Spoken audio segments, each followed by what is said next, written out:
Me falaram aqui nos comentários que tá sem áudio e realmente o microfone estava desligado. Ainda bem que você falou, hein? Viu como é bom a gente estar atento? Ah, agora sim. Já passaram-se 4 minutos. Então, Diego, bom dia, Suno. Eu tava falando bom dia, gente. Fica aqui comigo que eu já vou compartilhar aqui a palavra com vocês e a gente vai orar, tá? Vai ser breve, pretendo não demorar. Essa palavra vai edificar teu dia. Eu tava falando que a gente conhecer ao Senhor, buscar conhecer ao Senhor, ele é uma fonte inesgotável. Então, assim, todos os dias temos coisas para aprender, né? E eu estava falando que eu tive o privilégio de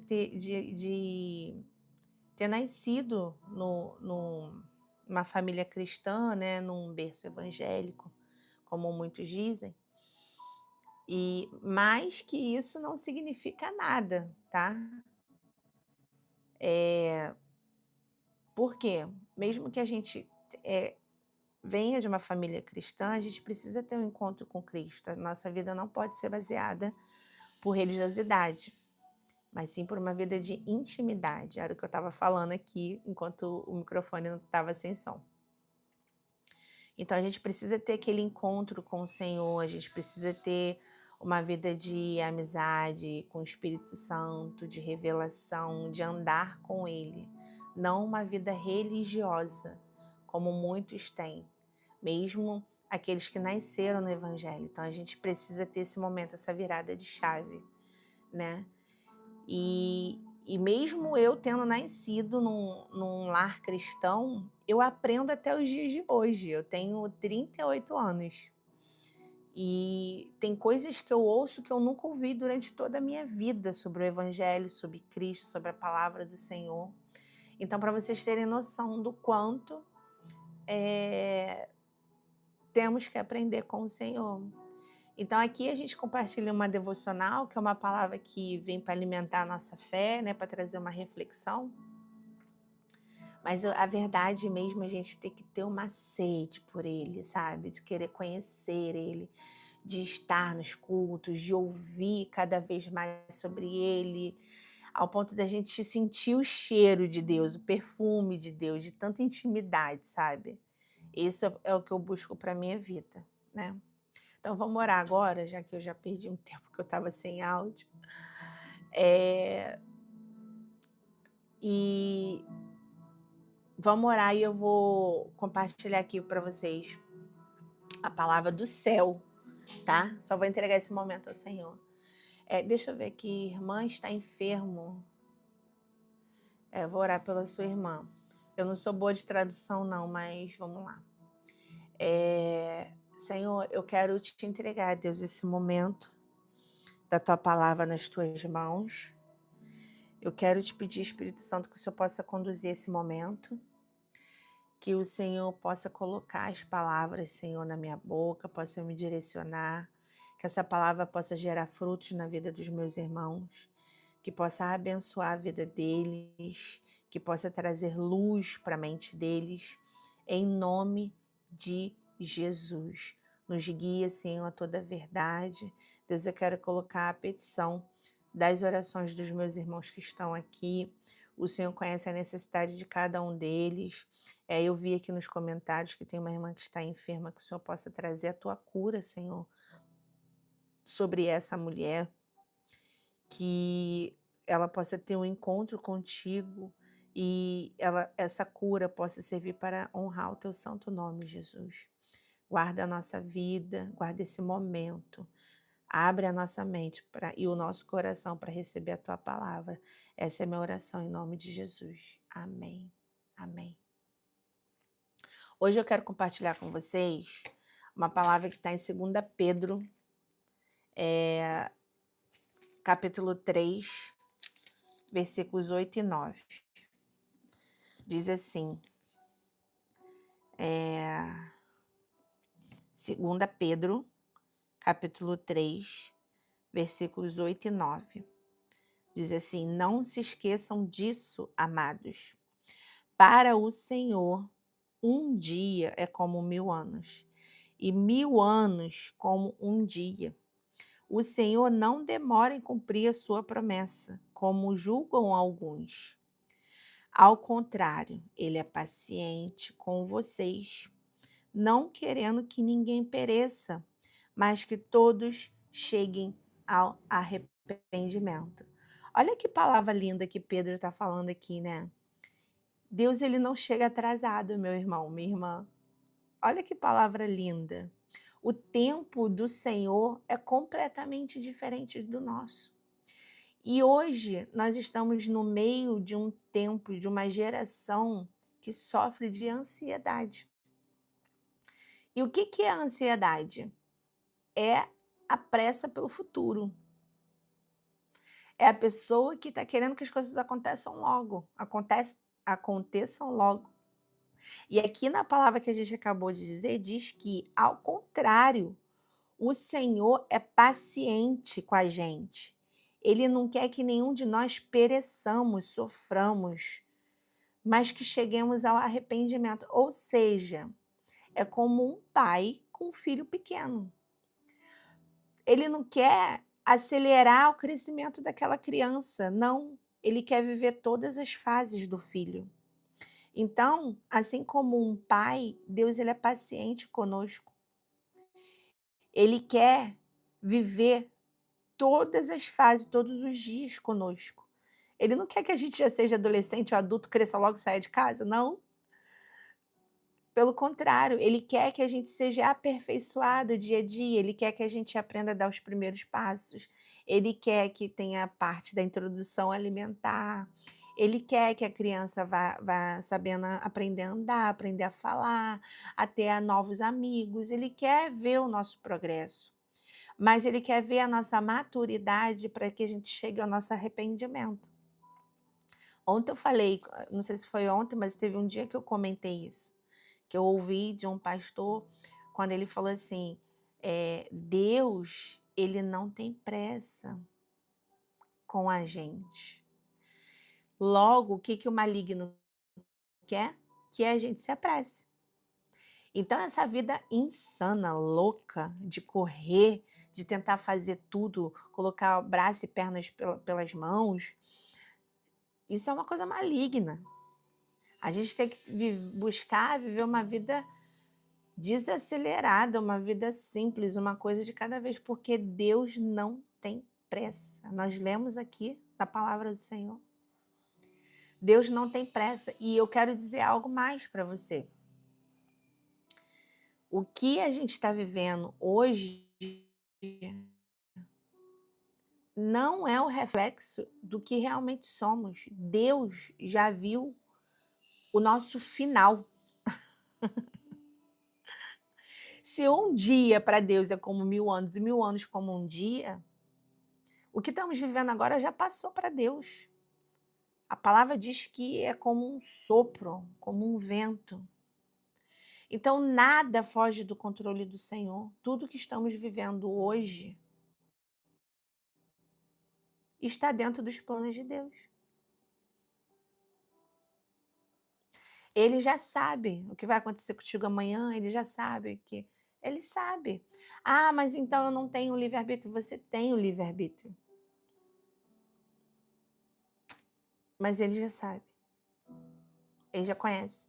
É que nem a gente, mãe, pai, a gente sabe, a gente vê a cena antes de acontecer. Porque a gente já conhece quem é o nosso filho. A gente já sabe se ele vai botar a mão na tomada ou não. A gente já sabe se ele.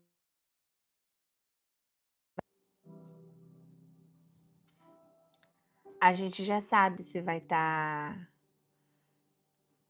A gente já sabe prever o que vai acontecer com ele, com o nosso filho, porque a gente conhece ele. E é a mesma coisa o Senhor conosco. E para encerrar, eu ontem falei sobre Josué e mencionei sobre o chamado de Moisés, e essa palavra de Moisés me veio também, né, à mente.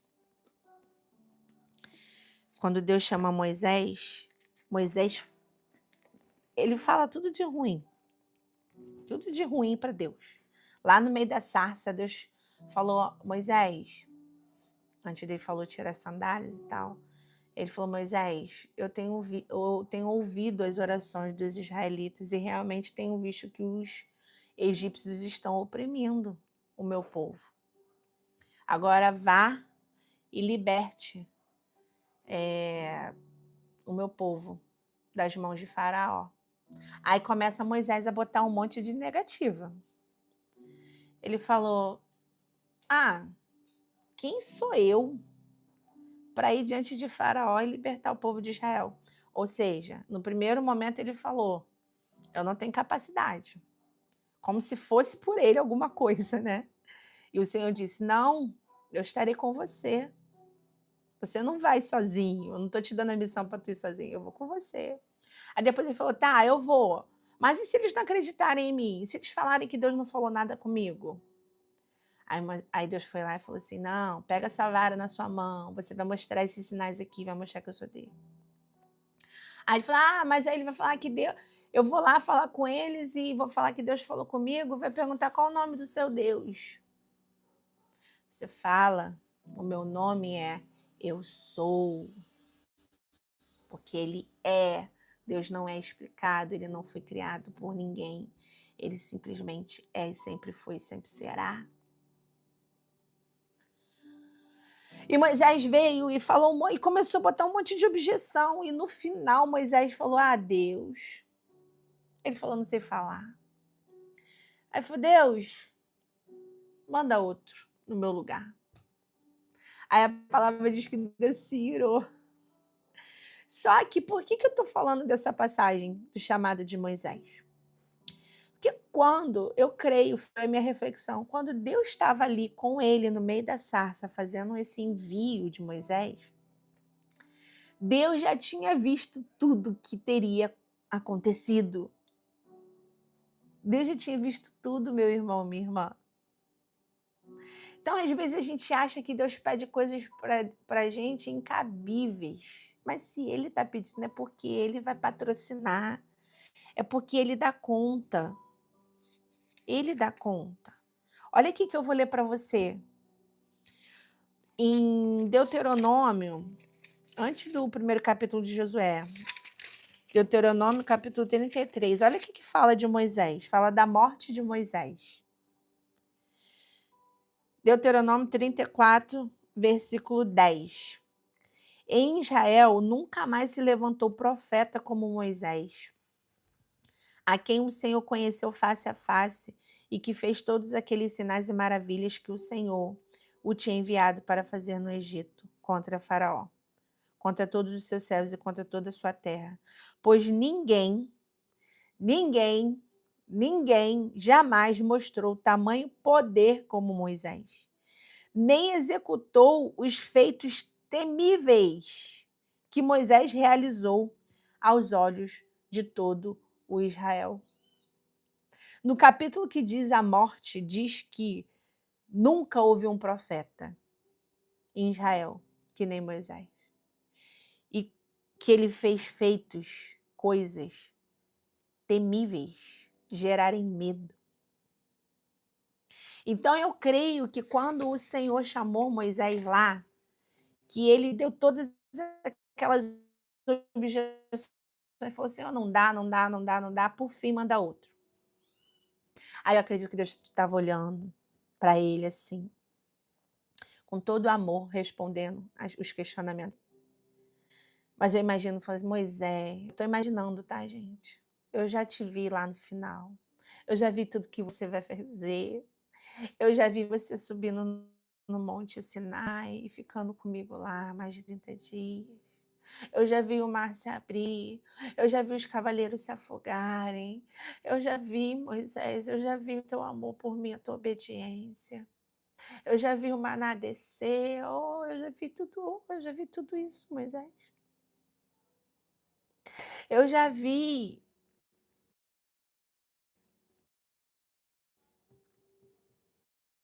você na fenda da rocha me pedindo para me ver, para me conhecer. Moisés, a gente vai viver tanta coisa junto.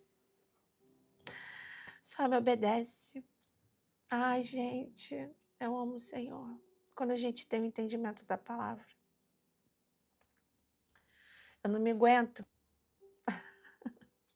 Então a palavra para você nessa manhã, meu irmão, é: obedece ao Senhor, acredita em você. Ele já te viu lá no futuro, lá na frente.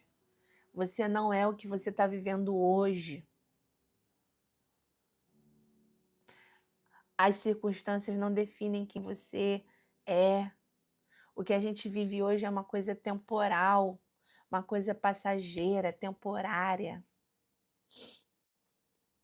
Deus já viu o cumprimento da promessa aqui, ó. Eu li aqui em 2 Pedro, olha o que ele disse. Ó, o Senhor não demora em cumprir a sua promessa, como julgam alguns.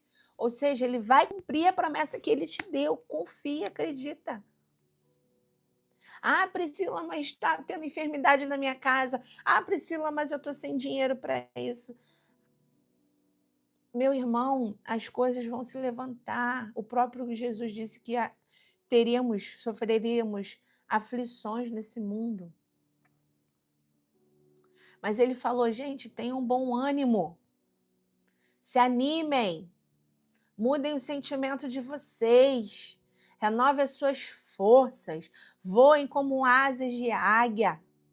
Se um dia você acordou mal, esse dia vai passar. Amanhã você toma um banho, pinta esse cabelo, sai da tua cama e vai viver mais esse dia sem ansiedade, sem aceleração, sem. Um dia de cada vez, uma hora de cada vez. O que eu vou fazer hoje? E você vai fazendo, vai vivendo uma vida de obediência e o Senhor vai cumprir a promessa que Ele tem sobre a sua vida, sobre a sua família, sobre a sua casa. Amém? Um dia para o Senhor é como 1000 anos, 1000 anos como um dia. O nosso tempo não é como o tempo do Senhor. Creia nessa palavra. Eu vou orar. Senhor, obrigado pela tua palavra, pelo entendimento. Obrigado porque nada foge do teu controle. O Senhor continua governando sobre todos e sobre todas as coisas. Todo o universo foi criado por suas mãos. Somos feituras das suas mãos. Nos ensina, Senhor, a desacelerar, nos ensina a não viver uma vida ansiosa. Nos ensina a viver um dia de cada vez, Senhor. Nos ensina, Senhor, a ter sabedoria para tornar o nosso dia proveitoso, o nosso dia produtivo, o nosso dia frutífero, com boas obras, fazendo bem, Pai, em nome de Jesus. Oh, Jesus, nos ensina que o Senhor não perdeu o controle e vamos viver da tua promessa, assim como Moisés viveu das tuas promessas e cumpriu o teu chamado, Senhor. Nos ajuda a permanecer no cumprimento do teu chamado, nos ajuda a esperar o tempo da promessa. Deus, não deixe que as circunstâncias ceguem os nossos olhos, não deixe que as circunstâncias nos desanime. Reanima, Senhor, reaviva a nossa fé em Ti, Pai.